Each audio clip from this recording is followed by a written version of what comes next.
Sometimes the reason you feel mentally exhausted has nothing to do with your actual life. It's actually the laundry on the chair, the dishes in the sink, the clutter you keep walking past every day pretending not to notice. And slowly, without realizing it, your environment starts speaking for you. Messy room, messy mind. I used to think cleaning was just another chore, something annoying I had to force myself to do. But lately, I've realized it's less about being productive and more about creating a space that feels safe to exist in. Because when everything around you feels chaotic, your brain never fully rests. Even when you're sitting down, even when you're doing nothing, part of your mind is still processing the mess. And I think that's why cleaning can feel emotional sometimes.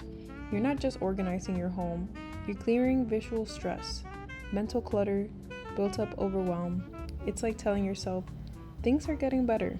I'm taking care of myself, one step at a time. And honestly, the hardest part is usually just starting.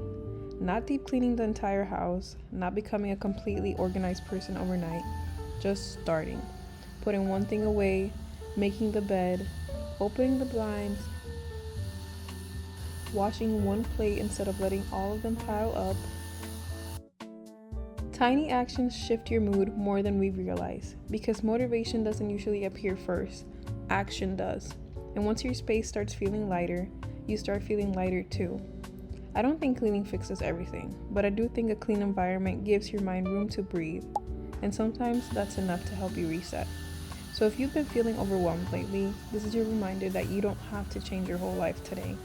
Maybe you just need to clean your room, put on some music, and slowly find your way back to yourself.